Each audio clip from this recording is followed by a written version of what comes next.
Chapter 14 of Don Quixote, Volume 2, wherein is continued the adventure of the Knight of the Grove.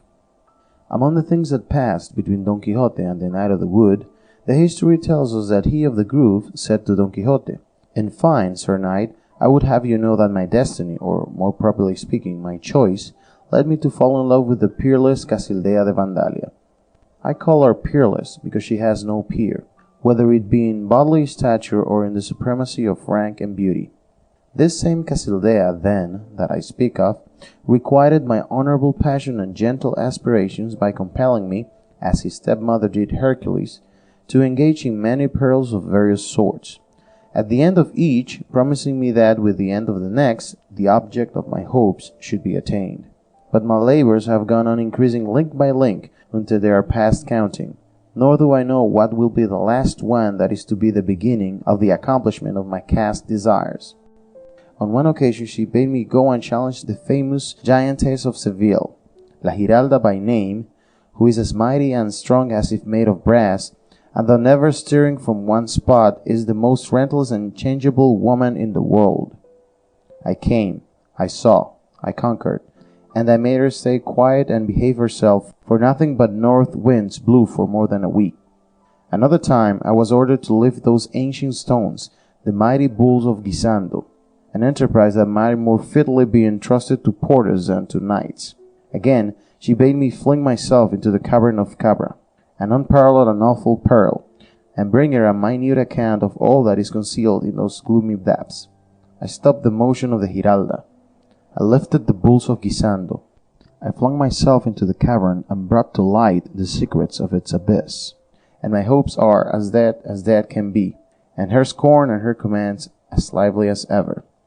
To be brief, last of all, she has commanded me to go through all the provinces of Spain, and compel all the knights errant wandering therein to confess that she surpasses all women alive today in beauty, and that I am the most valiant and the most deeply enamored knight on earth.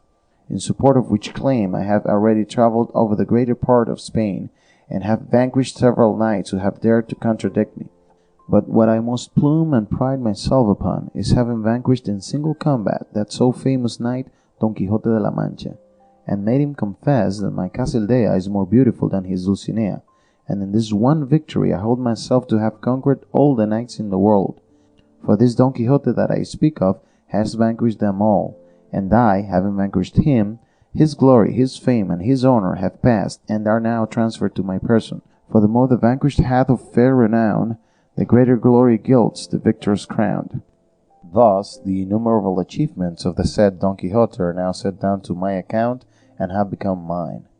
Don Quixote was amazed when he heard the Knight of the Grove, and was at 1,000 times on the point of telling him he lied, and had the lie directly already on the tip of his tongue, but he restrained himself as well as he could, in order to force him to confess the lie with his own lips.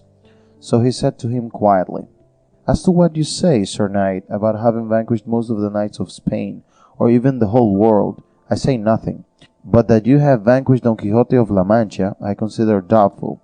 It may have been some other that resembled him, although there are few like him." "How? Not vanquished?" said he of the Grove. "By the heaven that is above us, I fought Don Quixote and overcame him, and made him yield, and he is a man of tall stature, gaunt features, long lank limbs, with hair turning grey, an aquiline nose rather hooked, and large black drooping mustaches. He does battle under the name of the Countenance, and he has for squire a peasant called Sancho Panza. He presses the loins and rules the reins of a famous steed called Rocinante. And lastly, he has for the mistress of his will a certain Dulcinea del Toboso, once upon a time called Aldonza de Lorenzo, just as I call mine Casildea de Vandalia, because her name is Casilda and she is of Andalusia. If all of these tokens are not enough to vindicate the truth of what I say, here's my sword, that will compel incredulity itself to give credence to it." "Calm yourself, Sir Knight," said Don Quixote, "and give ear to what I am about to say to you. I would have you know that this Don Quixote you speak of is the greatest friend I have in the world, so much that I might say I regard him in the same light as my own person, and from the precise and clear indication that you have given, I cannot but think that he must be the very one that you have vanquished. On the other hand, I see with my eyes and feel with my hands that it is impossible it can have been the same, unless indeed it be that, as he has many enemies who are enchanters, and one in particular who is always persecuting him, some one of these may have taken his shape in order to allow himself to be vanquished, so as to defraud him of the fame that his exalted achievements as a knight have earned and acquired for him throughout the known world. And in confirmation of this, I must tell you too, that it is but 10 hours since the said enchanters, his enemies, transformed the shape and person of the fair Dulcinea del Toboso into a foul and mean village lass. And in the same way they must have transformed Don Quixote. And if all of this does not suffice to convince you of the truth of what I say, here is Don Quixote himself, who will maintain it by arms, on foot, or on horseback, or in any way you please. And so saying, he stood up and laid his hand on his sword, waiting to see what the Knight of the Grove would do, who, in an equally calm voice, said in reply, "Pledges don't distress a good prayer. He who has succeeded in vanquishing you once when transformed, Sir Don Quixote, may fairly hope to subdue you in your own proper shape. But, as it is not becoming for knights to perform their feats of arms in the dark, like highwaymen and bullies, let us wait till daylight, that the sun may behold our deeds, and the conditions of our combat shall be that the vanquished shall be at the victor's disposal to do all that he may enjoin, provided that the injunction be such as shall be becoming of a knight." "I am more than satisfied with these conditions and terms," replied Don Quixote. And so saying, they betook themselves to where their squires lay, and found them snoring, and in the same posture they were when sleep fell upon them. They rose them up, and bade them get their horses ready, as at sunrise they were to engage in a bloody and arduous single combat. At which intelligence Sancho was aghast and thunderstruck, trembling for the safety of his master, because of the mighty deeds he had heard the squire of the Grove ascribe to his. But without a word the two squires went in quest of their cattle, for by this time the 3 horses and the ass had smelled one another out and were all together. On the way he of the Grove said to Sancho, "You must know, brother, that it is custom with the fighting men of Andalusia, when they are godfathers in any quarrel, not to stand idle with folded arms while their godsons fight. I say so to remind you that while our masters are fighting, we too have to fight and knock one another to shivers." "That custom, Sir Squire," replied Sancho, "may hold good among those bullies and fighting men you talk of, but certainly not among squires of knights errant. At least, I have never heard my master speak of any custom of the sort, and he knows all the laws of knight errantry by heart. But granting it true that there is an express law that squires are to fight while their masters are fighting, I don't mean to obey it, but to pay the penalty that may be laid on peaceful-minded squires like myself, for I am sure it cannot be more than 2 pounds of wax, and I would rather pay that, for I know it will cost me less than the lint I shall be at the expense of to mend my head, which I look upon as broken and split already. There's another thing that makes it impossible for me to fight, that I have no sword, for I never carried one in my life." "I know a pretty good remedy for that," said he of the Grove. "I have here 2 linen bags of the same size. You shall take one, and I the other, and we will fight at back blows with equal arms." "If that is the way, so be it with all my heart," said Sancho, "for that sort of battle will serve to knock the dust off us instead of hurting us." "That will not do," said the other, "for we must put into the bags, to keep the wind from blowing them away, half a dozen nice smooth pebbles, all of the same weight, and in this way we shall be able to baste one another without doing ourselves any harm or mischief."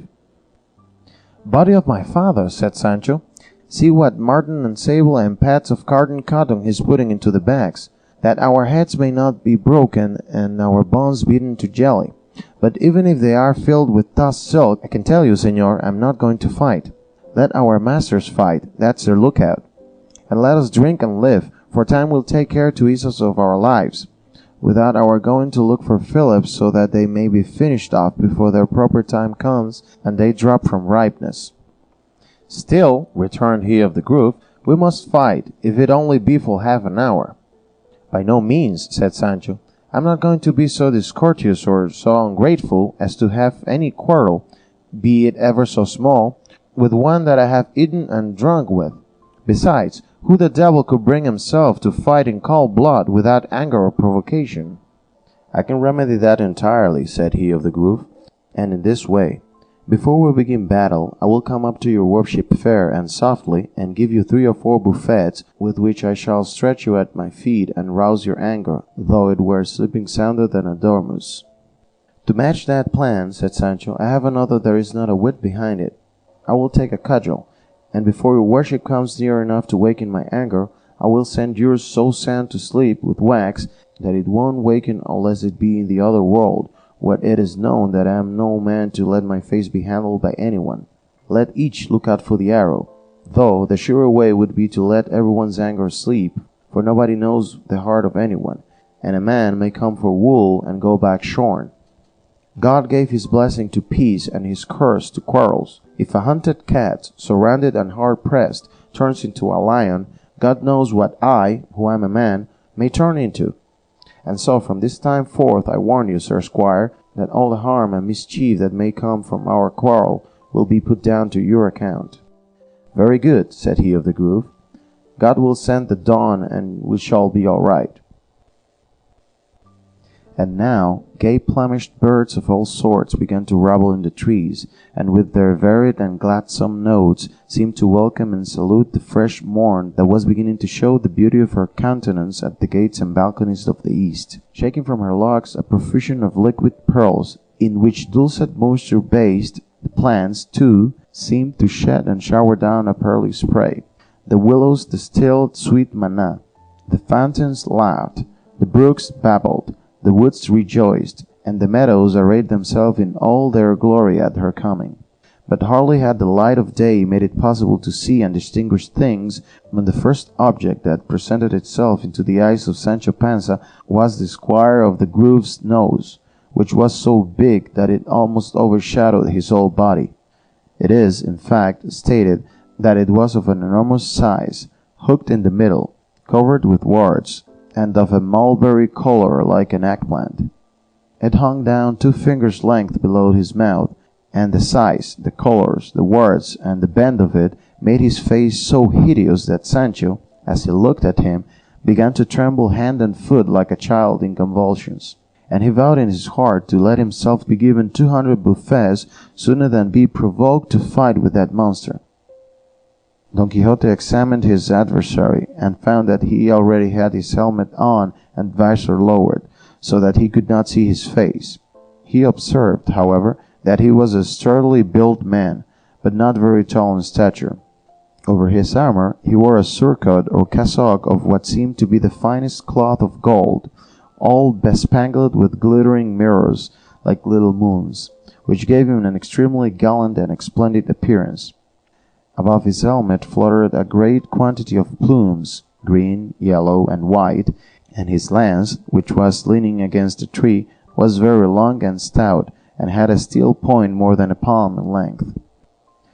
Don Quixote observed all and took note of all, and from what he saw and observed he concluded that the said knight must be a man of great strength, but he did not for all that give way to fear.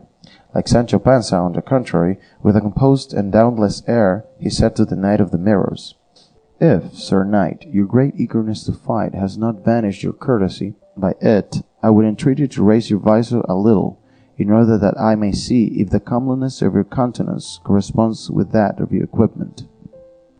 Whether you come victorious or vanquished out of this emprise, Sir Knight," replied he of the Mirrors, "you will have more than enough time and leisure to see me. And if now I do not comply with your request, it is because it seems to me that I should do a serious wrong to the fair Casildea de Vandalia in wasting time while I stop to raise my visor before compelling you to confess what you are already aware I maintain." "Well then," said Don Quixote, "while we are mounting you can at least tell me if I am that Don Quixote whom you said you vanquished." "To that we answer," said he of the Mirrors, "that you are as like as the very knight I vanquished as one egg is to another. But as you say enchanters persecute you, I will not venture to say positively whether you are the said person or not." "That," said Don Quixote, "is enough to convince me that you are under a deception. However, entirely to relieve you of it, let our horses be brought, and in less time than it would take you to raise your visor, If God, my lady, and my arms stand me in good stead, I shall see your face, and you shall see that I am not the vanquished Don Quixote you take me to be." With this, cutting short the colloquy, they mounted, and Don Quixote wheeled Rocinante round in order to take a proper distance to charge back upon his adversary, and he of the mirrors did the same. But Don Quixote had not moved away 20 paces when he heard himself called by the other, and, each returning halfway, he of the mirrors said to him, "Remember, Sir Knight, that the terms of our combat are, that the vanquished, as said before, shall be at the victor's disposal." "I am aware of it already," said Don Quixote, "provided that what is commanded and imposed upon the vanquished be things that do not transgress the limits of chivalry." "That is understood," replied he of the mirrors. At this moment the extraordinary nose of the squire presented itself into Don Quixote's view, and he was no less amazed than Sancho at the sight, insomuch that he set him down as a monster of some kind, or a human being of some new species of unearthly breed. Sancho, seeing his master retiring to run his course, did not like to be left alone with the nosy man, fearing that with one flap of that nose on his own, the battle would be all over for him, and he would be left stretched on the ground either by the blow or with fright. So he ran for his master, holding up to Rocinante's stirrup leather, and when it seemed to him time to turn about, he said, "I implore of your worship, señor, before you turn to charge, to help me up into this cork tree, from which I will be able to witness the gallant encounter your worship is going to have with this knight, more to my taste and better than from the ground." "It seems to me rather, Sancho," said Don Quixote, "that thou wouldst mount a scaffold in order to see the bulls without danger." "To tell the truth," returned Sancho, "the monstrous nose of that squire has filled me with fear and terror, and I dare not stay near him." "It is," said Don Quixote, "such a one that, were I not what I am, it would terrify me too. So come, I will help thee up where thou wilt." While Don Quixote waited for Sancho to mount into the cork tree, he of the mirrors took as much ground as he considered requisite, and, supposing Don Quixote to have done the same, without waiting for any sound of trumpet or other signal to direct them, he wheeled his horse, which was not more agile or better looking than Rocinante, and at his top speed, which was an easy trot, he proceeded to charge his enemy. Seeing him, however, engaged in putting Sancho up, he drew rein and halted in mid-career, for which his horse was very grateful, as he was already unable to go. Don Quixote, fancying that his foe was coming down upon him flying, drove his spurs vigorously into Rocinante's lean flanks, and made him scud along in such style that the history tells us on this occasion only was he known to make something like running. For on all the others it was a simple trot with him, and with this unparalleled fury he bore down to where he of the mirrors stood, digging his spurs into his horse up to bottoms, without being able to make him stir a finger's length from the spot where he had come to a standstill in his course. At this lucky moment and crisis, Don Quixote came upon his adversary, in trouble with his horse and embarrassed with his lance, which he either could not manage or had not time to lay in rest. Don Quixote, however, paid no attention to these difficulties, and in perfect safety to himself, and without any risk, encountered him of the mirrors with such force that he brought him to the ground, in spite of himself of the haunches of his horse, and with so heavy fall that he lay to all appearance dead, not stirring hand or foot. The instant Sancho saw him fall, he slid down from the cork tree, and made all haste to where his master was, who, dismounting from Rocinante, went and stood over him of the mirrors, and unlacing his helmet to see if he was dead, and to give him air if he should happen to be alive, he saw, who can say what he saw without filling all who hear it with astonishment, wonder, and awe? He saw, the history says, the very countenance, the very face, the very look, the very physiognomy, the very effigy, the very image of the bachelor Samson Carrasco. As soon as he saw it, he called out in loud voice, "Make haste here, Sancho, and behold what thou art to see but not to believe. Quick, my son, and learn what magic can do, and wizards and enchanters are capable of." Sancho came up, and when he saw the countenance of the bachelor Carrasco, he fell to crossing himself 1,000 times, and blessing himself as many more. All this time the prostrate knight showed no signs of life, and Sancho said to Don Quixote, It is my opinion, Señor, that in any case your worship should take and thrust your sword into the mouth of this one here that looks like the bachelor Samson Carrasco. Perhaps in him you will kill one of your enemies, the enchanters. Thy advice is not bad, said Don Quixote, for of enemies the fewer the better. And he was drawing his sword to carry into effect Sancho's counsel and suggestion, when the squire of the mirrors came up, now without the nose which had made him so hideous, and cried out in a loud voice, "Mind what you're about, Señor Don Quixote. That is your friend, the bachelor Samson Carrasco, you have at your feet, and I am his squire." "And the nose?" said Sancho, seeing him without the hideous feature he had before. To which he replied, "I have it here in my pocket." And putting his hand into his right pocket, he pulled out a masquerade nose of varnished pasteboard of the make already described. And Sancho, examining him more and more closely, exclaimed aloud in a voice of amazement, "Holy Mary be good to me! Isn't it Tom Cecial, my neighbor and gossip?" "Why, to be sure I am," returned the now unnosed squire. "Tom Cecial I am, gossip and friend Sancho Panza. And I'll tell you presently the means and tricks and falsehoods by which I have been brought here. But in the meantime, beg and entreat of your master not to touch, maltreat, wound, or slay the Knight of the Mirrors, whom he has at his feet, because beyond all dispute, it is the rash and ill-advised bachelor Samson Carrasco, our fellow townsman." At this moment, he of the mirrors came to himself, and Don Quixote, perceiving it, held the naked point of his sword over his face, and said to him, "You are a dead man, knight, unless you confess that the peerless Dulcinea del Toboso excels your Casildea de Vandalia in beauty, and in addition to this, you must promise, if you should survive this encounter and fall, to go to the city of El Toboso, and present yourself before her on my behalf, that she deal to you accordingly to her good pleasure. And if she leaves you free to do yours, you are in like manner to return and seek me out, for the trail of my mighty deeds will serve you as a guide to lead you to where I may be, and tell me what may have passed between you and her, conditions which, in accordance with what we stipulated before our combat, do not transgress the just limits of knight-errantry." "I confess," said the fallen knight, "that the dirty, tattered shoe of the lady Dulcinea del Toboso is better than the ill-combed, though clean, beard of Casildea. And I promise to go and return from her presence to yours, and give you a full and particular account of all that you demand of me. You must also confess and believe," added Don Quixote, "that the knight you vanquished was not, and could not be, Don Quixote of La Mancha, but someone else in his likeness, just as I confess and believe that you, though you seem to be the bachelor Samson Carrasco, are not so, but someone other resembling him, whom my enemies have put before me in his shape, in order that I may restrain and moderate the vehemence of my wrath, and make a gentle use of the glory of my victory. I confess, hold, and think everything to be as you believe, hold, and think it, the crippled knight. Let me rise and entreat you, if, indeed, the shock of my fall will allow me, for it has left me in a sorry plight enough."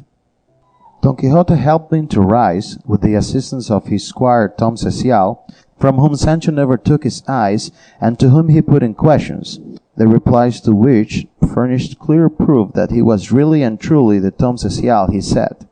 But the impression made on Sancho's mind by what his master said about the enchanters having changed the face of the Knight of the Mirrors into that of the bachelor Samson Carrasco would not permit him to believe what he saw with his eyes.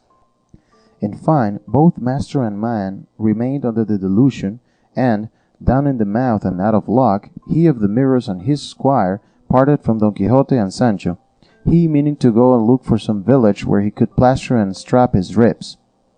Don Quixote and Sancho resumed their journey to Saragossa, and on it the story leaves them in order that it may tell who the Knight of the Mirrors and his long-nosed squire were. End of chapter 14. Chapters 15 and 16 of Don Quixote, Volume 2, wherein it is told and known who the Knight of the Mirrors and his squire were. Don Quixote went off satisfied, elated, and vainglorious in the highest degree at having won a victory over such a valiant knight as he fancied him of the mirrors to be, and one from whose knightly word he expected to learn whether the enchantment of his lady still continued, inasmuch as the said vanquished knight was bound, under the penalty of ceasing to be one, to return and render him an account of what took place between him and her.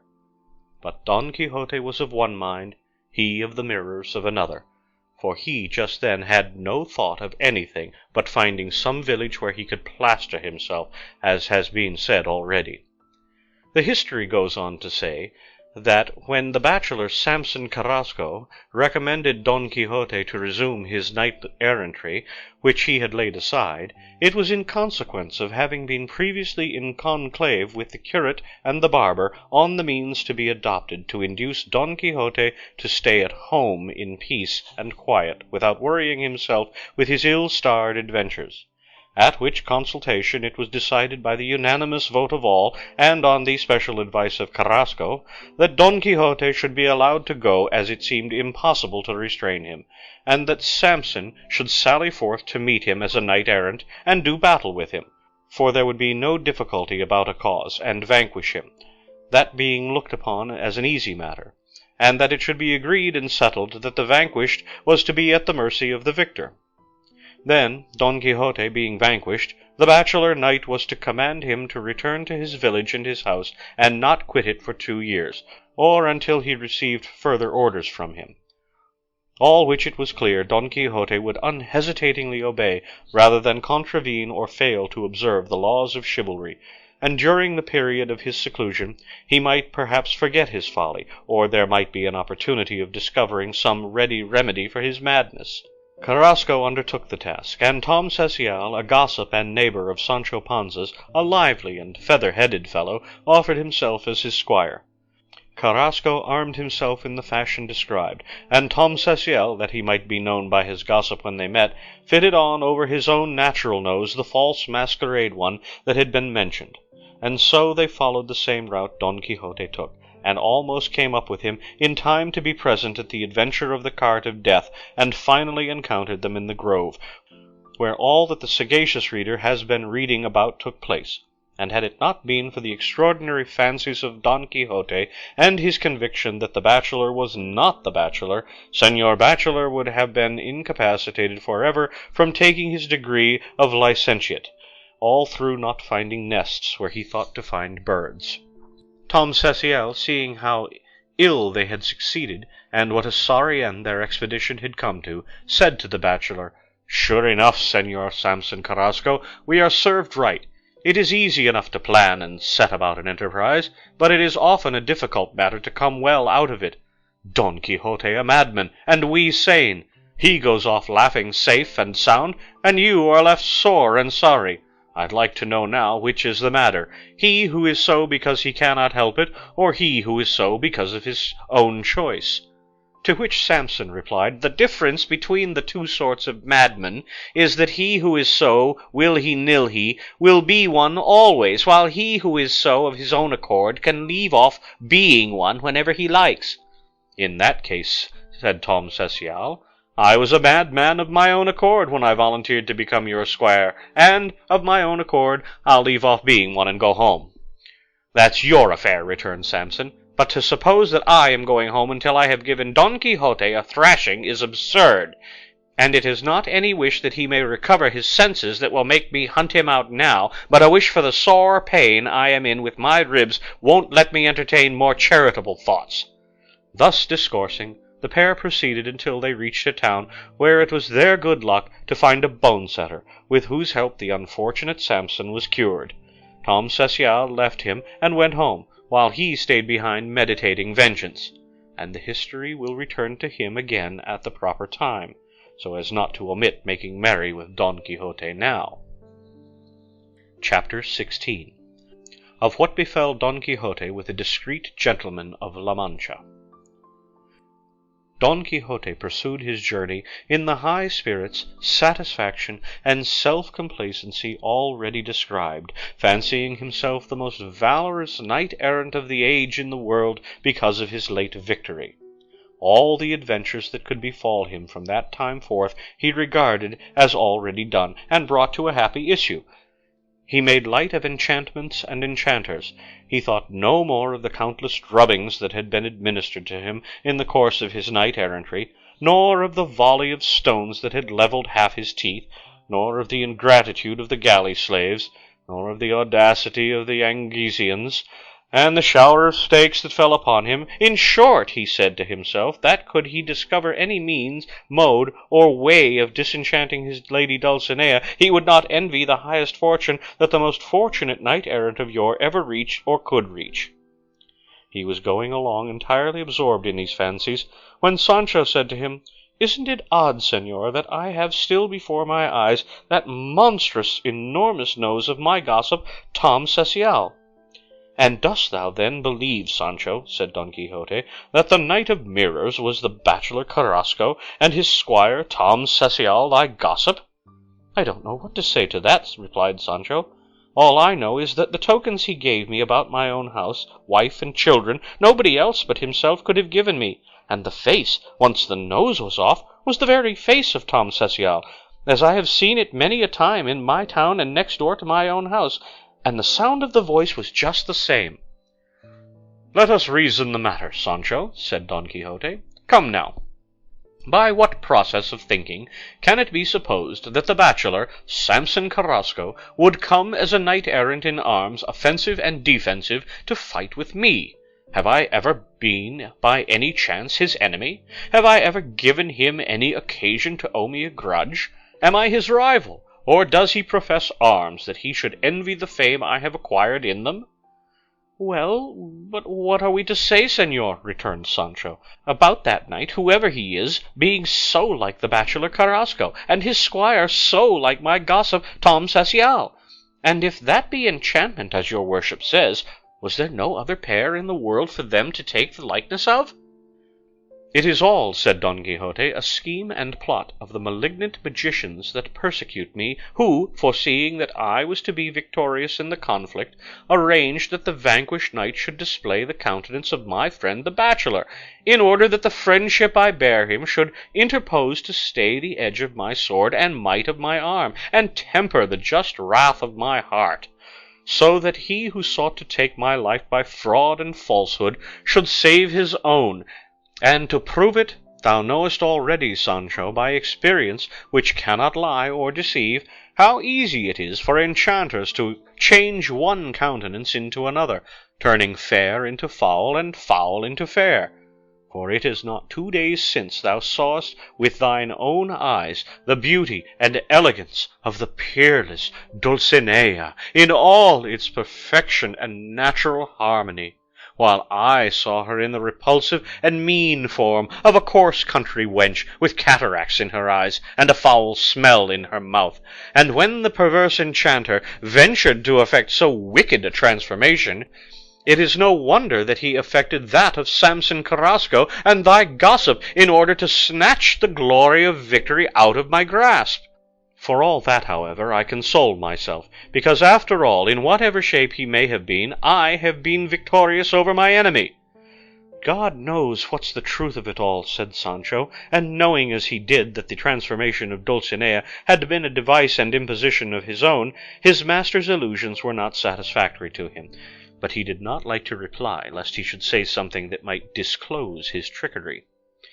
As they were engaged in this conversation, they were overtaken by a man who was following the same road behind them, mounted on a very handsome flea-bitten mare, and dressed in a gaban of fine green cloth, with tawny velvet facings, and a montera of the same velvet. The trappings of the mare were of the field and gineta fashion, and of mulberry colour and green. He carried a Moorish cutlass hanging from a broad green and gold baldric. The buskins were of the same make as the baldric. The spurs were not gilt, but lacquered green, and so brightly polished that, matching as they did the rest of his apparel, they looked better than if they had been of pure gold. When the traveller came up with them, he saluted them courteously, and spurring his mare, was passing them without stopping. But Don Quixote called out to him, "Gallant sir! If so be your worship is going our road, and has no occasion for speed, it would be a pleasure to me if we were to join company." "In truth," replied he on the mare, "I would not pass you so hastily, but for fear that horse might turn restive in the company of my mare." "You may safely hold in your mare, señor," said Sancho in reply to this, "for our horse is the most virtuous and well-behaved horse in the world. He never does anything wrong on such occasions, and the only time he misbehaved, my master and I suffered for it sevenfold. I say again, your worship may pull up if you like, for if she was offered to him between two plates, the horse would not hanker after her." The traveller drew rein, amazed at the trim and features of Don Quixote, who rode without his helmet, which Sancho carried like a valise in front of Dapple's pack-saddle. And if the man in green examined Don Quixote closely, still more closely did Don Quixote examine the man in green, who struck him as being a man of intelligence. In appearance he was about 50 years of age, with but few grey hairs, an aquiline cast of features, and an expression between grave and gay, and his dress and accoutrement showed him to be a man of good condition. What he in green thought of Don Quixote of La Mancha was that a man of that sort and shape he had never yet seen. He marvelled at the length of his hair, his lofty stature, the lankness and sallowness of his countenance, his armour, his bearing, and his gravity. A figure and picture such as he had not seen in those regions for many a long day. Don Quixote saw very plainly the attention with which the traveller was regarding him, and read his curiosity in his astonishment, and, courteous as he was, and ready to please everybody before the other could ask him any question, he anticipated him by saying, "The appearance I present to your worship being so strange and so out of the common, I should not be surprised if it filled you with wonder.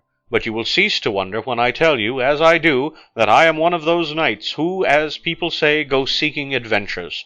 I have left my home, I have mortgaged my estate, I have given up my comforts, and committed myself to the arms of Fortune, to bear me whithersoever she may please. My desire was to bring to life again knight-errantry, now dead, and for some time past stumbling here, falling there, now coming down headlong, now raising myself up again. I have carried out a great portion of my design, succouring widows, protecting maidens, and giving aid to wives, orphans, and minors, the proper and natural duty of knights-errant. And therefore, because of my many valiant and Christian achievements, I have been already found worthy to make my way in print to well nigh all or most of the nations of the earth. 30,000 volumes of my history have been printed, and it is on the high road to be printed 30,000 thousands of times, if heaven does not put a stop to it. In short, to sum up all in a few words, or in a single one, I may tell you I am Don Quixote of La Mancha, otherwise called the Knight of the Rueful Countenance. For though self-praise is degrading, I must perforce sound my own sometimes, that is to say, when there is no one at hand to do it for me. So that, gentle sir, neither this horse, nor this lance, nor this shield, nor this squire, nor all these arms put together, nor the sallowness of my countenance, nor my gaunt leanness, will henceforth astonish you, now that you know who I am, and what profession I know." With these words Don Quixote held his peace, and, from the time he took to answer, the man in green seemed to be at a loss for a reply. After a long pause, however, he said to him, "You were right when you saw curiosity in my amazement, Sir Knight, but you have not succeeded in removing the astonishment I feel at seeing you. For although you say, señor, that knowing who you are ought to remove it, it has not done so. On the contrary, now that I know, I am left more amazed and astonished than before. What! Is it possible that there are knights errant in the world in these days, and histories of real chivalry printed? I cannot realize the fact that there can be anyone on earth nowadays who aids widows, or protects maidens, or defends wives, or succours orphans. Nor should I believe it had I not seen it in your worship with my own eyes. Blessed be heaven, For by means of this history of your noble and genuine chivalrous deeds, which you say has been printed, the countless stories of fictitious knights-errant with which the world is filled, so much to the injury of morality, and the prejudice and discredit of good histories, will have been driven into oblivion. There is a good deal to be said on that point, said Don Quixote, as to whether the histories of the knights-errant are fiction or not. Why, is there anyone who doubts that these histories are false? Said the man in green. I doubt it, said Don Quixote, but never mind that just now. If our journey lasts long enough, I trust in God I shall show your worship that you do wrong in going with the stream of those who regard it as a matter of certainty that they are not true. From this last observation of Don Quixote's, the traveller began to have a suspicion that he was some crazy being, and was waiting him to confirm it by something further. But before they could turn to any new subject, Don Quixote begged him to tell him who he was, since he himself had rendered account of his station in life. To this he in the green gaban replied, I, Sir Knight of the Rueful Countenance, am a gentleman by birth, native of the village where, please God, we are going to dine today. I am more than fairly well off, and my name is Don Diego de Miranda. I pass my life with my wife, children, and friends. My pursuits are hunting and fishing, but I keep neither hawks nor greyhounds, nothing but a tame partridge or a bold ferret or two. I have 6 dozen or so books, some in our mother tongue, some Latin, some of them history, others devotional. Those of chivalry have not as yet crossed the threshold of my door. I am more given to turning over the profane than the devotional, so long as they are books of honest entertainment, that charm by their style, and attract and interest by the invention they display, though of these there are very few in Spain. Sometimes I dine with my neighbours and friends, and often invite them. My entertainments are neat and well served, without stint of anything. I have no taste for tattle, nor do I allow tattling in my presence. I pry not into my neighbours' lives, nor have I a lynx eyes for what others do. I hear mass every day. I share my substance with the poor, making no display of good works, lest I let hypocrisy and vainglory, those enemies that subtly take possession of the most watchful heart, find an entrance into mine. I strive to make peace between those whom I know to be at variance. I am the devoted servant of Our Lady, and my trust is ever in the infinite mercy of God our Lord. Sancho listened with the greatest attention to the account of the gentleman's life and occupation, and thinking it a good and holy life, and that he who led it ought to work miracles, he threw himself off Dapple, and running in haste, seized his right stirrup, and kissed his foot again and again with a devout heart, and almost with tears. Seeing this, the gentleman asked him, What are you about, brother? What are these kisses for? Let me kiss, said Sancho, for I think your worship is the first saint in the saddle I ever saw in all the days of my life. I am no saint, replied the gentleman, but a great sinner. But you are, brother, for you must be a good fellow, as your simplicity shows. Sancho went back and regained his pack-saddle, having extracted a laugh from his master's profound melancholy, and excited fresh amazement in Don Diego. Don Quixote then asked him how many children he had, and observed that one of the things wherein the ancient philosophers, who were without the true knowledge of God, placed the summum bonum, was in the gifts of nature, in those of fortune, and in having many friends and many good children. I, Señor Don Quixote, answered the gentleman, have one son, without whom perhaps I should count myself happier than I am, not because he is a bad son, but because he is not so good as I could wish. He is 18 years of age. He has been for 6 at Salamanca studying Latin and Greek, and when I wished him to turn to the study of other sciences, I found him so wrapped up in that of poetry, if that can be called a science, that there is no getting him to take kindly to the law, which I wished him to study, or to theology, the queen of them all. I would like him to be an honour to his family, as we live in days when our kings liberally reward learning that is virtuous and worthy, for learning without virtue is a pearl on a dunghill. He spends the whole day in settling whether Homer expressed himself correctly or not in such and such a line of the Iliad, whether Martial was indecent or not in such and such an epigram, whether such and such lines of Virgil are to be understood in this way or in that. In short, all his talk is of the works of these poets, and those of Horace, Persius, Juvenal, Tibullus, For of the moderns in our own language he makes no great account, but with all his seeming indifference to Spanish poetry, just now his thoughts are absorbed in making a gloss on 4 lines that have been sent him from Salamanca, which I suspect are for some poetical tournament." To all this Don Quixote said in reply, "Children, señor, are portions of their parents' bowels, and therefore, be they good or bad, are to be loved as we love the souls that give us life. It is for the parents to guide them from infancy in the ways of virtue, propriety, and worthy Christian conduct, so that when grown up they may be the staff of their parents' old age, and the glory of their posterity. And to force them to study this or that science I do not think wise, though it may be no harm to persuade them. And when there is no need to study for the sake of pane lucrando, and it is the student's good fortune that heaven has given him parents who provide him with it, it would be my advice to let him pursue whatever science they may see him most inclined to. And though that of poetry is less useful than pleasurable, it is not one of those that bring discredit upon the possessor. Poetry, gentle sir, is, as I take it, like a tender young maiden of supreme beauty, to array, bedeck, and adorn whom is the task of several other maidens, who are all the rest of the sciences, and she must avail herself of the help of all, and all derive their lustre from her. But this maiden will not bear to be handled, nor dragged through the streets, nor exposed either at the corners of the market-places, or in the closets of palaces. She is the product of an alchemy of such virtue that he who is able to practice it will turn her into pure gold of inestimable worth. He that possesses her must keep her within bounds, not permitting her to break out in ribald satires or soulless sonnets. She must of no account be offered for sale, unless indeed it be in heroic poems, moving tragedies, or sprightly and ingenious comedies.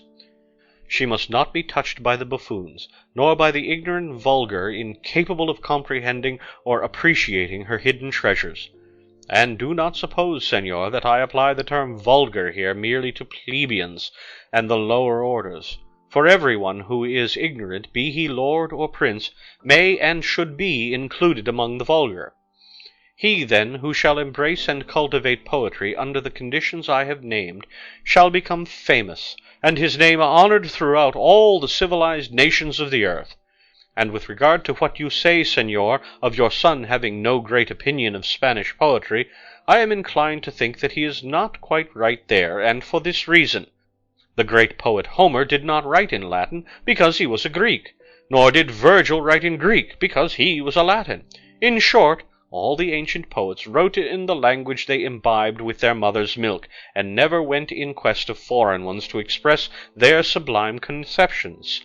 And that being so, the usage should in justice extend to all nations, and the German poet should not be undervalued because he writes in his own language, nor the Castilian, nor even the Biscayan, for writing in his. But your son, señor, I suspect, is not prejudiced against Spanish poetry, but against those poets who are mere Spanish verse writers, without any knowledge of other languages or sciences to adorn and to give life and vigor to their natural inspiration. And yet, even in this he may be wrong. For according to a true belief, a poet is born one. That is to say, the poet by nature comes forth a poet from his mother's womb, and following the bent that heaven has bestowed upon him without the aid of study or art, he produces things that show how truly he spoke who said, Est Deus in nobis, etc. At the same time, I say that the poet by nature who calls in art to his aid will be a far better poet, and will surpass him who tries to be one relying upon his knowledge of art alone. The reason is that art does not surpass nature, but only brings it to perfection, and thus nature combined with art, and art with nature, will produce a perfect poet. To bring my argument to a close, I would say then, gentle sir, let your son go on as his star leads him, For being so studious as he seems to be, and having already successfully surmounted the first step of the sciences, which is that of languages, with their help he will by his own exertions reach the summit of polite literature, which so well becomes an independent gentleman, and adorns, honors, and distinguishes him as much as the mitre does the bishop, or the gown the learned counsellor. If your son writes satires reflecting on the honor of others, chide and correct him, and tear them up. But if he compose discourses in which he rebukes vice in general, in the style of Horace, and with elegance like his, commend him. For it is legitimate for a poet to write against envy, and lash the envious in his verse, and the other vices too, provided he does not single out individuals. There are, however, poets who, for the sake of saying something spiteful, would run the risk of being banished to the coast of Pontus. If the poet be pure in his morals, he will be pure in his verses too. The pen is the tongue of the mind, and as the thought engendered there, so will be the things that it writes down.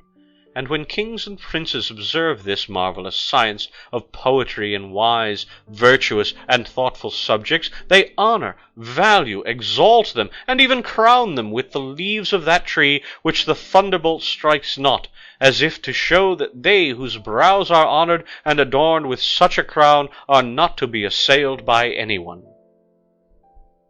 He of the Green Gaban was filled with astonishment at Don Quixote's argument, so much so that he began to abandon the notion he had taken up about his being crazy. But in the middle of the discourse, it not being very much to his taste, Sancho had turned aside out of the road to beg a little milk from some shepherds, who were milking their ewes hard by, and just as the gentleman, highly pleased, was about to renew the conversation, Don Quixote, raising his head, perceived a cart covered with royal flags coming along the road they were travelling, and persuaded that this must be some new adventure, he called aloud to Sancho to come and bring him his helmet. Sancho, hearing himself called, quitted the shepherds, and, prodding Dapple vigorously, came up to his master, to whom there fell a terrific and desperate adventure. End of chapter 16. Chapter 17 and 18 of Don Quixote, Volume 2, wherein is shown the furthest and highest point which the unexampled courage of Don Quixote reached or could reach, together with the happily achieved adventure of the lions. The history tells that when Don Quixote called out to Sancho to bring him his helmet, Sancho was buying some curds the shepherds agreed to sell him, and flurried by the great haste his master was in, did not know what to do with them or what to carry them in. So, not to lose them, for he had already paid for them, he thought it best to throw them into his master's helmet, and, acting on this bright idea, he went to see what his master wanted with him. He, as he approached, exclaimed to him, "Give me that helmet, my friend, for either I know little of adventures, or what I observe yonder is one that will, and does, call upon me to arm myself." He of the Green Gaban, on hearing this, looked in all directions, but could perceive nothing except a cart coming towards them with 2 or 3 small flags, which led him to conclude it must be carrying treasure of the king's, and he said so to Don Quixote. He, however, would not believe him, being always persuaded and convinced that all that happened to him must be adventures and still more adventures. So he replied to the gentleman, "He who is prepared has his battle half fought. Nothing is lost by my preparing myself, for I know by experience that I have enemies, visible and invisible, and I know not when, or where, or at what moment, or in what shapes they will attack me." And turning to Sancho, he called for his helmet, and Sancho, as he had no time to take out the curds, had to give it just as it was. Don Quixote took it, and, without perceiving what was in it, thrust it down in hot haste upon his head.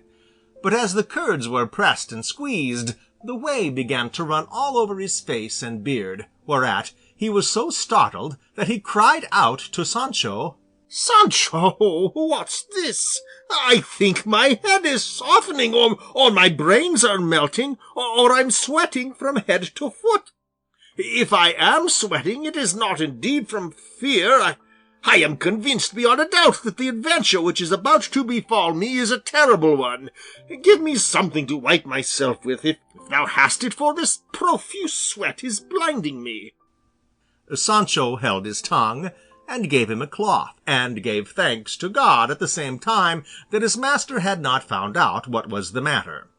Don Quixote then wiped himself, and took off his helmet to see what it was that made his head feel so cool, and seeing all that white mash inside his helmet, he put it to his nose, and as soon as he had smelt it, he exclaimed, "By the life of my lady Dulcinea del Toboso, but it is curds thou hast put there, thou treacherous, impudent, ill-mannered squire!" To which, with great composure and pretended innocence, Sancho replied, "If they are curds, let me have them, your worship, and I'll eat them. But let the devil eat them, for it must have been he who put them there. I dare to dirty your helmet? You have guessed the offender finely. Faith, sir, by the light God gives me, it seems I must have enchanters too, that persecute me as a creature and limb of your worship, and they must have put that nastiness there in order to provoke your patience to anger, and make you baste my ribs as you are wont to do. Well, this time indeed they have missed their aim, for I trust to my master's good sense to see that I have got no curds or milk or anything of the sort, and that if I had, it is in my stomach I would put it, and not in the helmet." "Maybe so," said Don Quixote.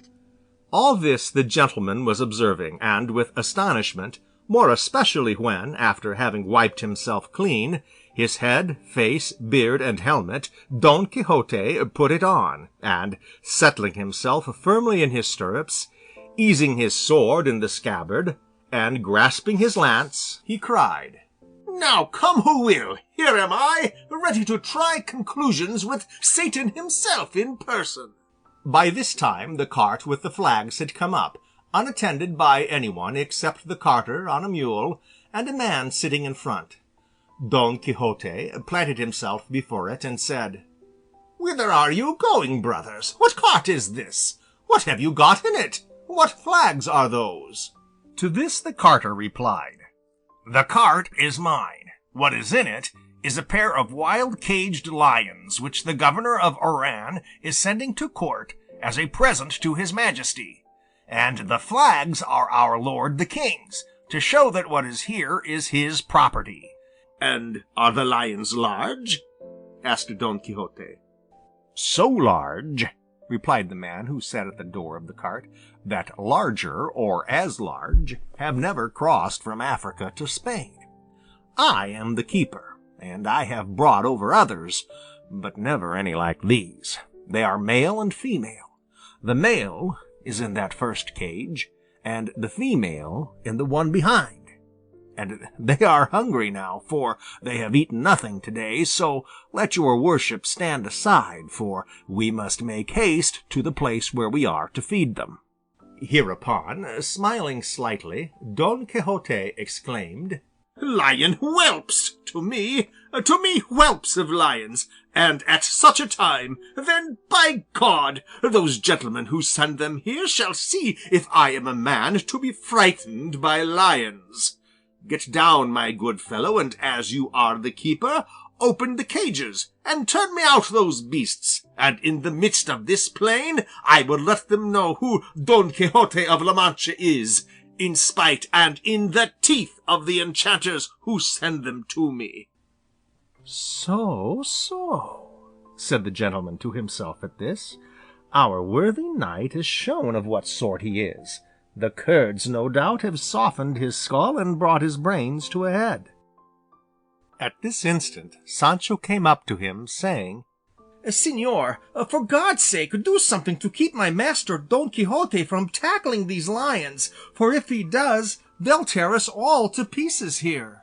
"Is your master so mad," asked the gentleman, "that you believe and are afraid he will engage such fierce animals?" "He is not mad," said Sancho, "but he is venturesome." "I will prevent it," said the gentleman, and going over to Don Quixote, who was insisting upon the keeper's opening the cages, he said to him, "Sir Knight, knights errant should attempt adventures which encourage the hope of a successful issue, not those which entirely withhold it. For valor that trenches upon temerity savours rather of madness than of courage. Moreover, these lions do not come to oppose you, nor do they dream of such a thing. They are going as presents to his Majesty, and it will not be right to stop them or delay their journey." "Gentle sir," replied Don Quixote, "you go and mind your tame partridge and your bold ferret, and leave everyone to manage his own business. This is mine, and I know whether these gentlemen the lions come to me or not." And then, turning to the keeper, he exclaimed, "By all that's good, sir scoundrel, if you don't open the cages this very instant, I'll pin you to the cart with this lance." The carter, seeing the determination of this apparition in armor, said to him, "Please your worship, for charity's sake, señor, let me unyoke the mules and place myself in safety along with them before the lions are turned out. For if they kill them on me, I am ruined for life, for all I possess is this cart and mules." "O man of little faith," replied Don Quixote, "get down and unyoke. You will soon see that you are exerting yourself for nothing, and that you might have spared yourself the trouble." The carter got down, and with all speed unyoked the mules, and the keeper called out at the top of his voice, "I call all here to witness that against my will and under compulsion I opened the cages and let the lions loose, and that I warn this gentleman that he will be accountable for all the harm and mischief which these beasts may do, and for my salary and dues as well. You, gentlemen, place yourselves in safety before I open, for I know they will do me no harm." Once more the gentleman strove to persuade Don Quixote not to do such a mad thing, as it was tempting God to engage in such a piece of folly. To this Don Quixote replied that he knew what he was about. The gentleman in return entreated him to reflect, for he knew he was under a delusion. "Well, señor," answered Don Quixote, "if you do not like to be a spectator of this tragedy, as in your opinion it will be, spur your flea-bitten mare, and place yourself in safety." Hearing this, Sancho, with tears in his eyes, entreated him to give up an enterprise compared with which the one of the windmills, and the awful one of the fulling mills, and in fact all the feats he had attempted in the whole course of his life, were cakes and fancy bread. "Look ye, señor," said Sancho, "there's no enchantment here, nor anything of the sort. For between the bars and chinks of the cage I have seen the paw of a real lion, and judging by that, I reckon the lion such a paw could belong to must be bigger than a mountain." "Fear, at any rate," replied Don Quixote, "will make him look bigger to thee than half the world." "Retire, Sancho, and leave me, and if I die here, thou knowest our old compact. Thou wilt repair to Dulcinea. I say no more." To these he added some further words that banished all hope of his giving up his insane project. He of the green gaban would have offered resistance, but he found himself ill-matched as to arms, and did not think it prudent to come to blows with a madman, for such Don Quixote now showed himself to be in every respect; and the latter, renewing his commands to the keeper and repeating his threats, gave warning to the gentleman to spur his mare, Sancho his dapple, and the carter his mules, all striving to get away from the cart as far as they could before the lions broke loose. Sancho was weeping over his master's death, for this time he firmly believed it was in store for him from the claws of the lions, and he cursed his fate and called it an unlucky hour when he thought of taking service with him again; but with all his tears and lamentations he did not forget to thrash Dapple so as to put a good space between himself and the cart.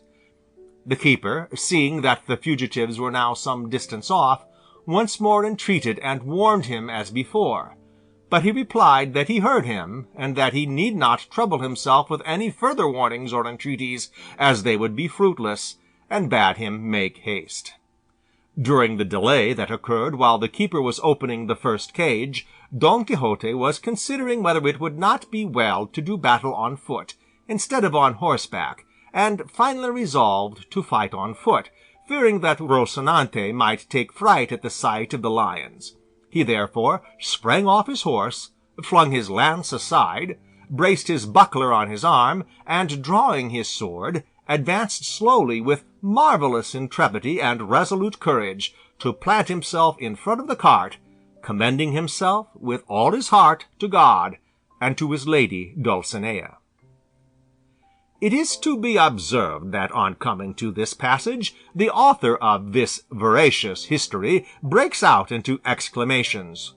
O doughty Don Quixote, high-mettled past extolling, mirror wherein all the heroes of the world may see themselves, second modern Don Manuel de Leon, once the glory and honor of Spanish knighthood.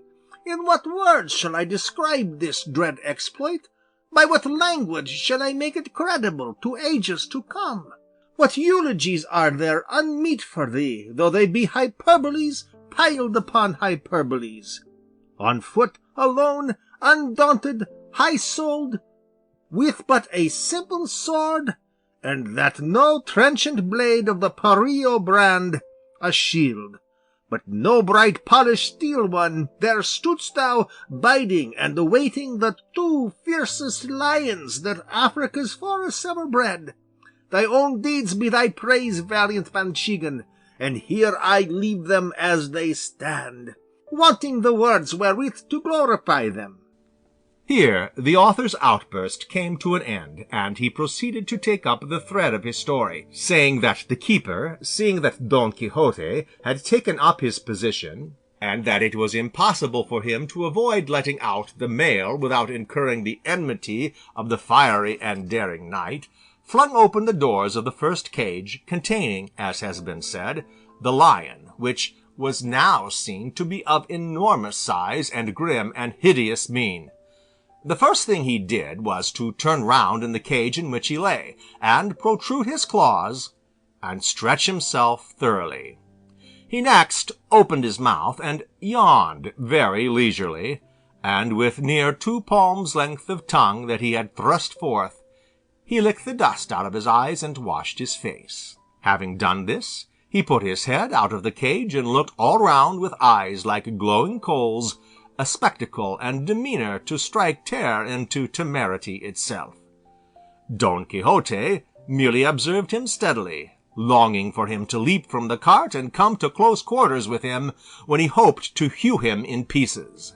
So far did his unparalleled madness go, but the noble lion, more courteous than arrogant, not troubling himself about silly bravado, after having looked around, as has been said, turned about and presented his hindquarters to Don Quixote, and very coolly and tranquilly lay down again in the cage. Seeing this, Don Quixote ordered the keeper to take a stick to him and provoke him to make him come out. That I won't, said the keeper, for if I anger him, the first he'll tear in pieces will be myself. Be satisfied, Sir Knight, with what you have done, which leaves nothing more to be said on the score of courage, and do not seek to tempt fortune a second time. The lion has the door open. He is free to come out or not to come out, but as he has not come out so far, he will not come out today. Your worship's great courage has been fully manifested already. No brave champion, so it strikes me, is bound to do more than challenge his enemy and wait for him on the field. If his adversary does not come, on him lies the disgrace, and he who waits for him carries off the crown of victory. That is true, said Don Quixote.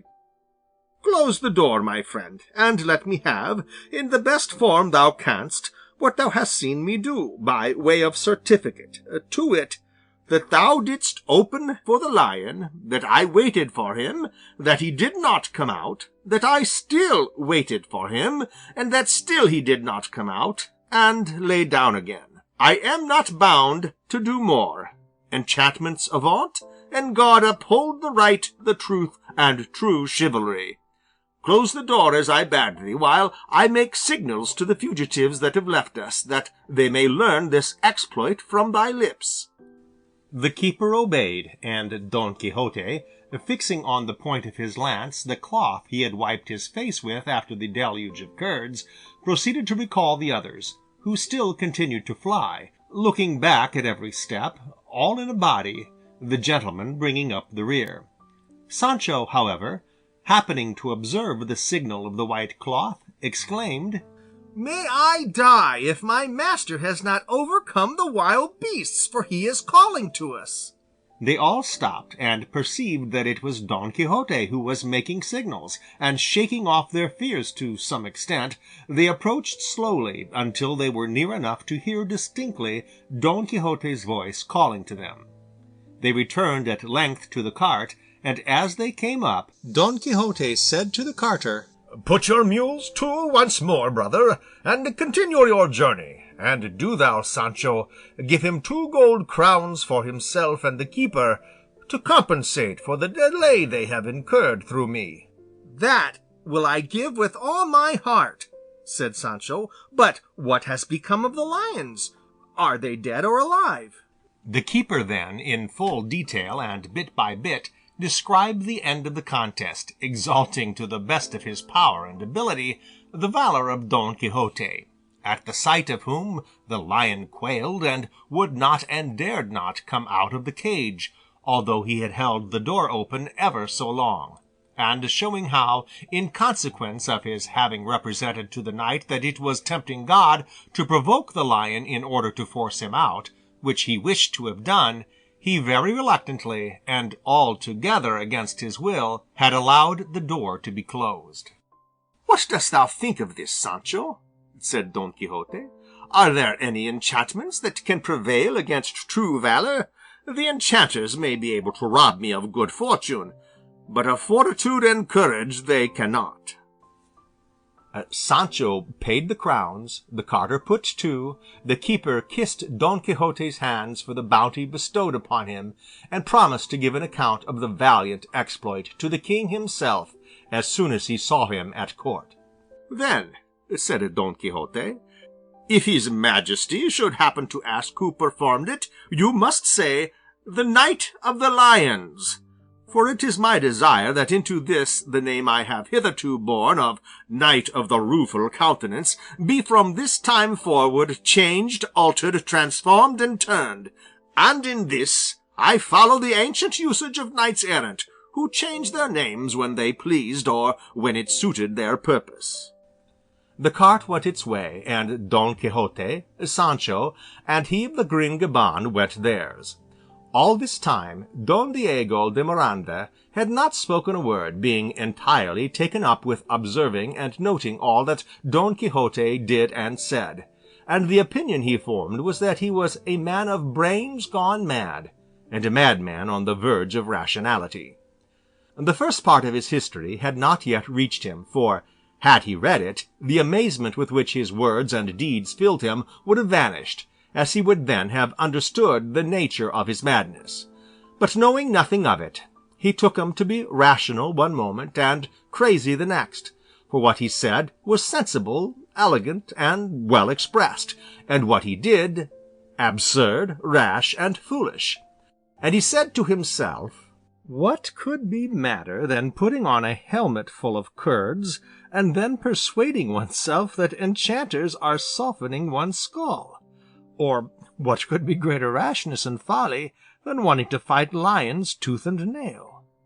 Don Quixote roused him from these reflections and this soliloquy by saying, "No doubt, Señor Don Diego de Miranda, you set me down in your mind as a fool and a madman, and it would be no wonder if you did, for my deeds do not argue anything else. But, for all that, I would have you take notice that I am neither so mad nor so foolish as I must have seemed to you. A gallant knight shows to advantage bringing his lance to bear adroitly upon a fierce bull under the eyes of his sovereign, in the midst of a spacious plaza. A knight shows to advantage arrayed in glittering armour, pacing the lists before the ladies in some joyous tournament, and all those knights show to advantage that entertain, divert, and, if we may say so, honour the courts of their princes by warlike exercises, or what resemble them. But to greater advantage than all these does a knight-errant show when he traverses deserts, solitudes, crossroads, forests, and mountains, in quest of perilous adventures, bent on bringing them to a happy and successful issue, all to win a glorious and lasting renown. To greater advantage, I maintain, does the knight-errant show bringing aid to some widow in some lonely waste, than the court knight dallying with some city damsel.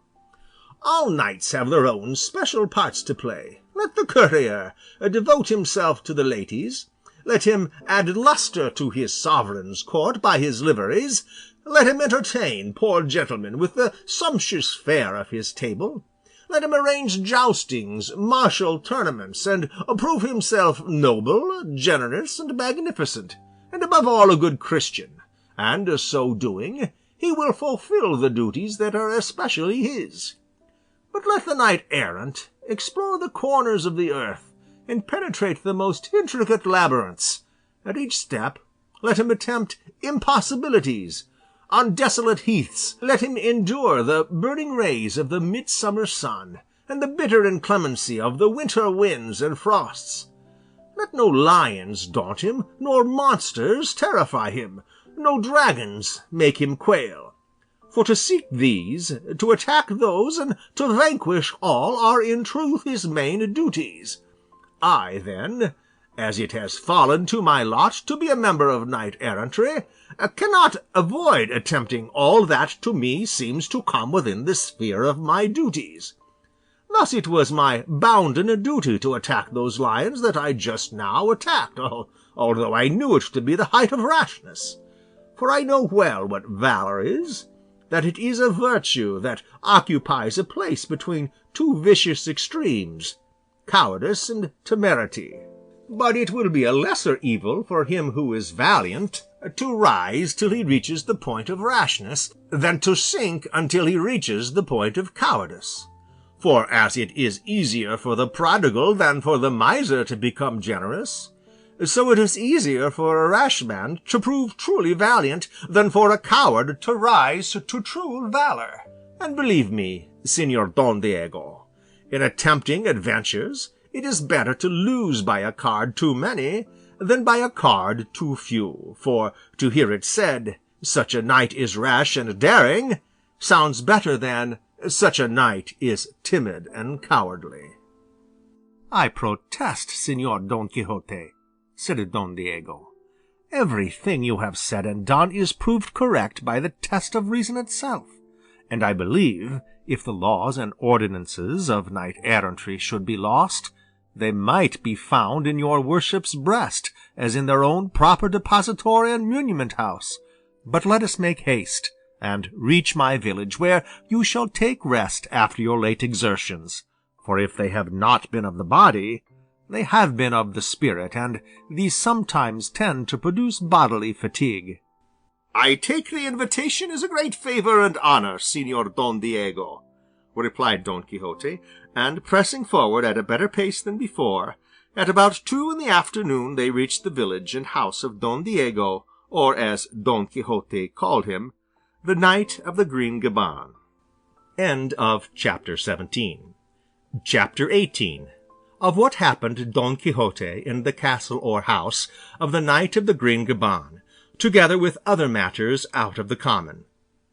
Don Quixote found Don Diego de Miranda's house built in village style, with his arms in rough stone over the street door.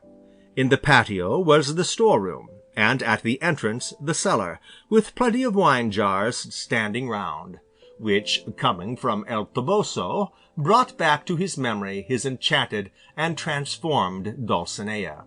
And with a sigh, and not thinking of what he was saying or in whose presence he was, he exclaimed, "O ye sweet treasures to my sorrow found, once sweet and welcome when 'twas heaven's good will!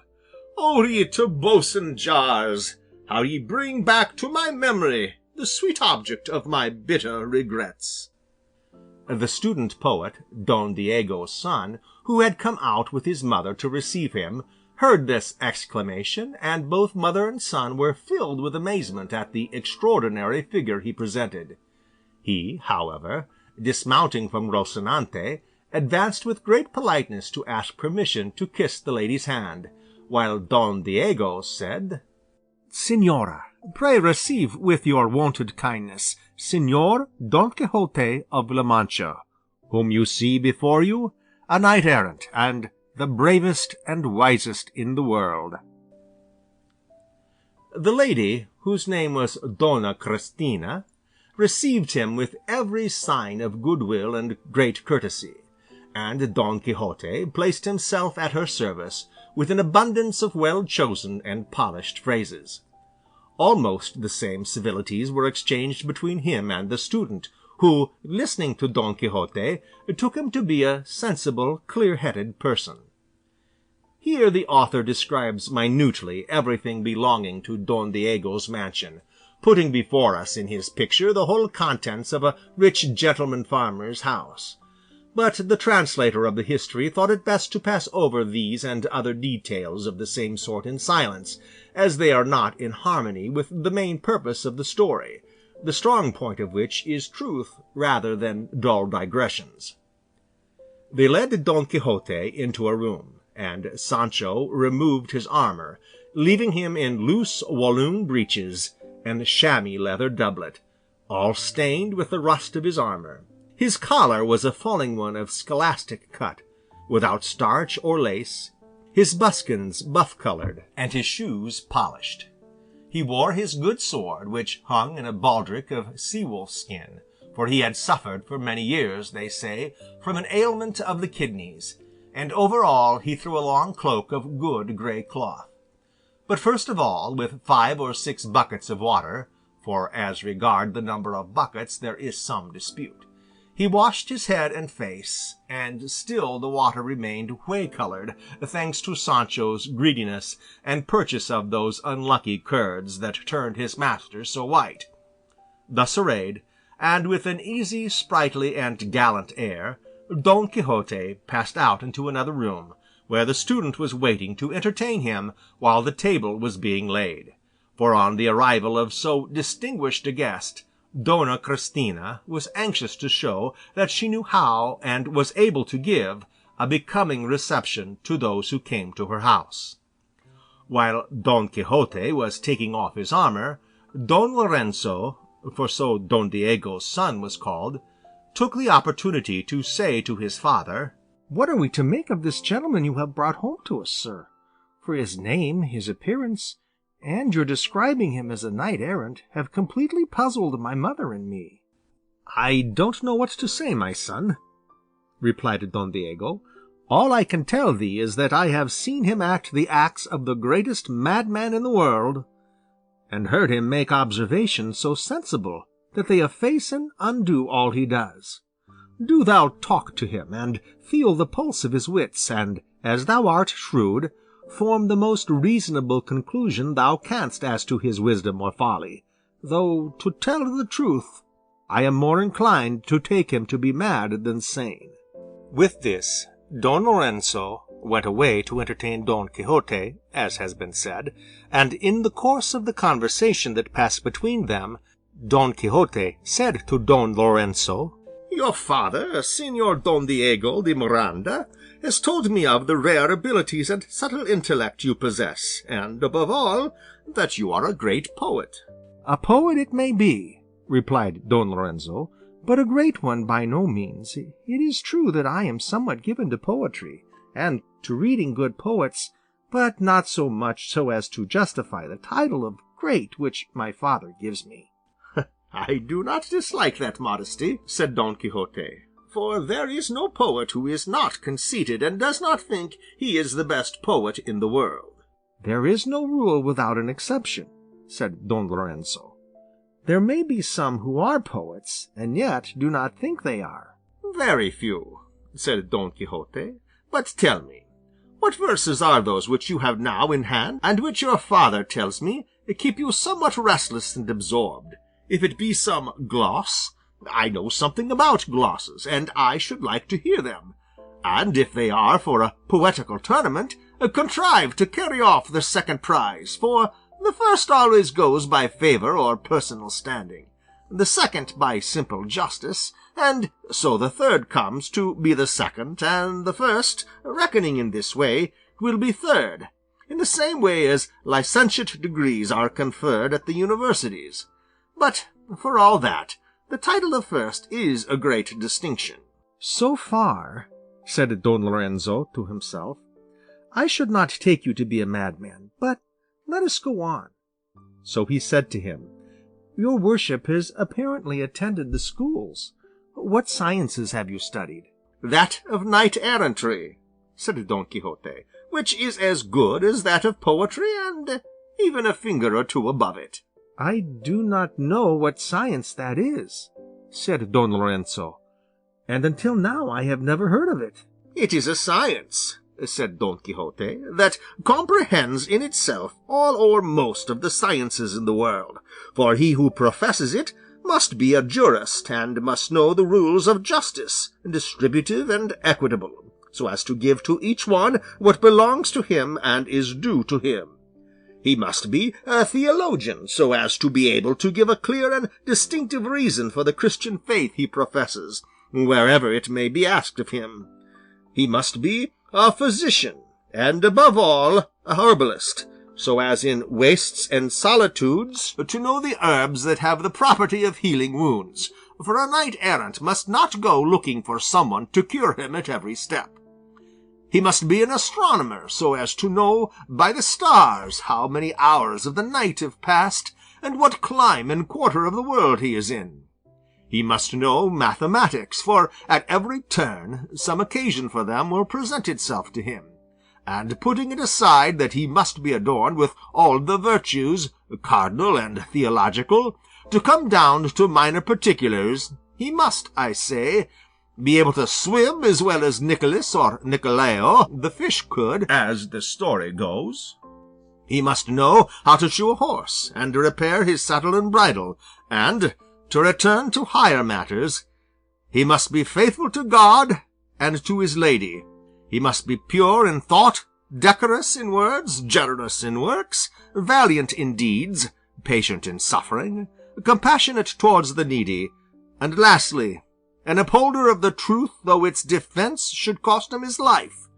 Of all these qualities, great and small, is a true knight-errant made up. Judge, then, Señor Don Lorenzo, whether it be a contemptible science which the knight who studies and professes it has to learn, and whether it may not compare with the very loftiest that are taught in the schools." "If that be so," replied Don Lorenzo, "this science, I protest, surpasses all." "How, if that be so?" said Don Quixote.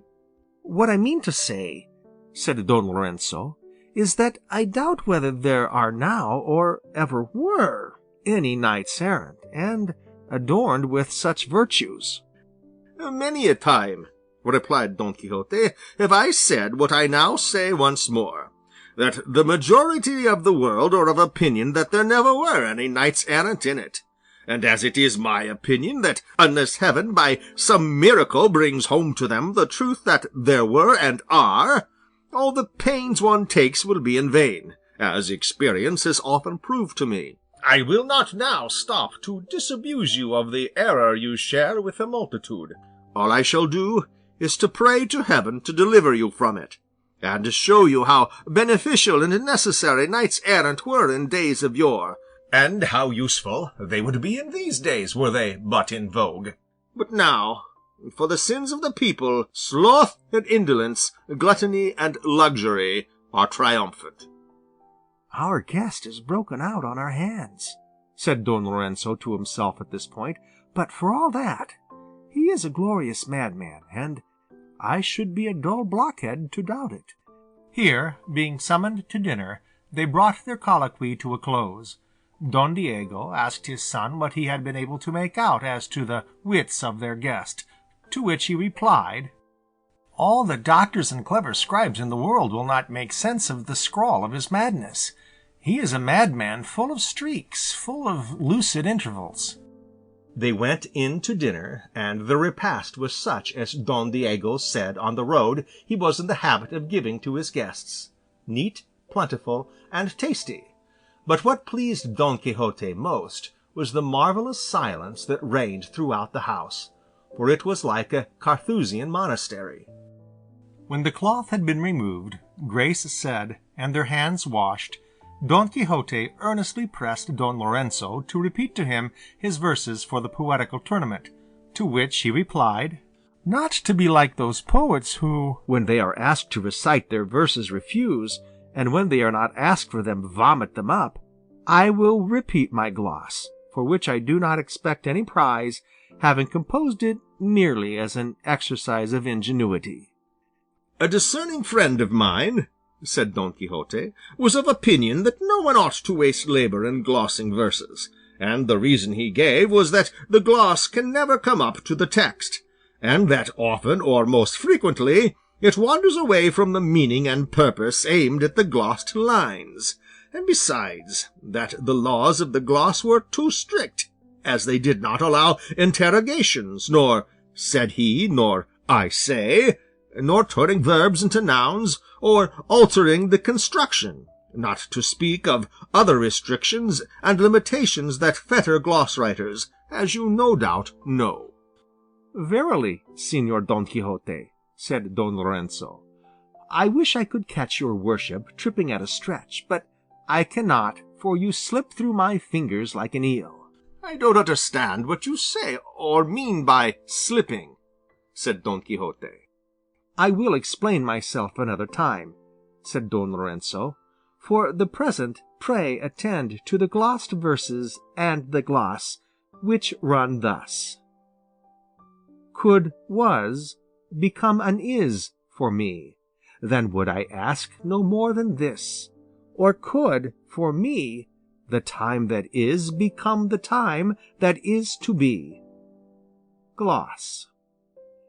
Dame Fortune once upon a day to me was bountiful and kind, but all things change. She changed her mind, and what she gave she took away. O Fortune, long I've sued to thee, the gifts thou gavest me restore, for, trust me, I would ask no more, could was become an is for me. No other prize I seek to gain, no triumph, glory, or success, only the long-lost happiness, the memory whereof is pain. One taste, methinks, of bygone bliss the heart-consuming fire might stay, and, so it come without delay, then would I ask no more than this.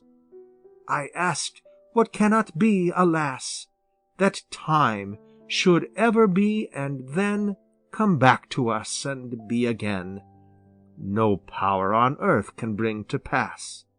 For fleet of foot is he, I wis, and idly, therefore, do we pray that for aye hath left us may become for us the time that is.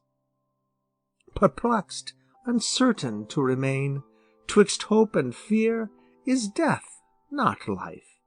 'Twere better, sure, to end the strife, and dying seek release from pain. And yet thought were the best for me. Anon the thought aside I fling, and to the present fondly cling, and dread the time that is to be.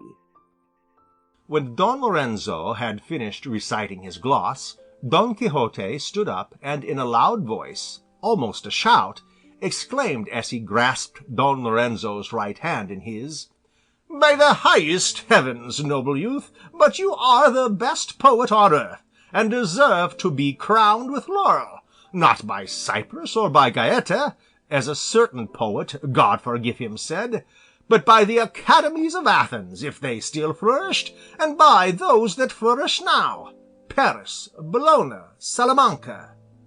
Heaven grant that the judges who rob you of the first prize, that Phoebus may pierce them with his arrows, and the Muses never cross the thresholds of their doors. Repeat me some of your long measure verses, Signor, if you will be so good, for I want thoroughly to feel the pulse of your rare genius." Is there any need to say that Don Lorenzo enjoyed hearing himself praised by Don Quixote, albeit he looked upon him as a madman? Power of flattery, how far-reaching art thou, and how wide are the bounds of thy pleasant jurisdiction! Don Lorenzo gave a proof of it, for he complied with Don Quixote's request and entreaty, and repeated to him this sonnet on the fable or story of Pyramus and Thisbe. Sonnet. The lovely maid, she pierces now the wall, heart pierced by her young Pyramus doth lie, and love spreads wing from cypress isle to fly, a chink to view so wondrous great and small. There silence speaketh, for no voice at all can pass so strait a strait, but love will ply, where to all other power 'twere vain to try. For love will find a way, whate'er befall. Impatient of delay, with reckless pace the rash maid wins the fatal spot where she sinks not in lover's arms, but death's embrace. So runs the strange tale, how the lovers twain, one sword, one sepulchre, one memory, slays, and entombs, and brings to life again. "Blessed be God," said Don Quixote, when he had heard Don Lorenzo's sonnet, "that among the hosts there are of irritable poets, I have found one consummate one, which, Signor, the art of this sonnet proves to me that you are."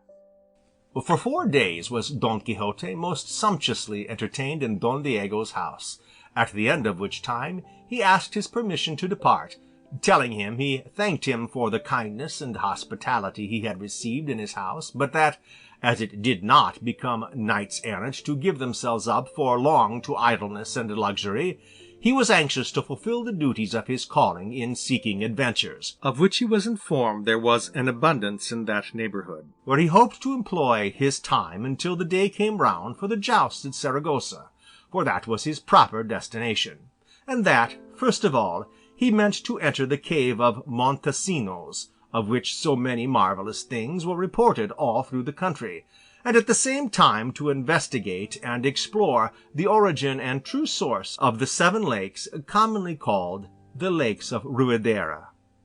Don Diego and his son commended his laudable resolution, and bade him furnish himself with all he wanted from their house and belongings, as they would most gladly be of service to him, which indeed his personal worth and his honourable profession made incumbent upon them.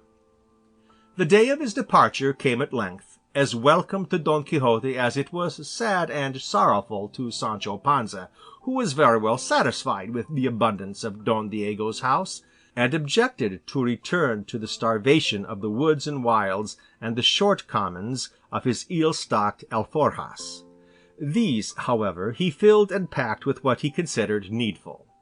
On taking leave, Don Quixote said to Don Lorenzo, "I know not whether I have told you already, but if I have, I tell you once more that if you wish to spare yourself fatigue and toil in reaching the inaccessible summit of the Temple of Fame, you have nothing to do but to turn aside out of the somewhat narrow path of poetry, and take the still narrower one of knight-errantry, wide enough, however, to make you an emperor in the twinkling of an eye." In this speech Don Quixote wound up the evidence of his madness, but still better in what he added when he said, "God knows I would gladly take Don Lorenzo with me to teach him how to spare the humble and trample the proud under foot, virtues that are part and parcel of the profession I belong to. But since his tender age does not allow of it, nor his praiseworthy pursuits permit it, I will simply content myself with impressing it upon your worship that you will become famous as a poet if you are guided by the opinion of others rather than by your own, because no fathers or mothers ever think their own children ill-favoured, and this sort of deception prevails still more strongly in the case of the children of the brain."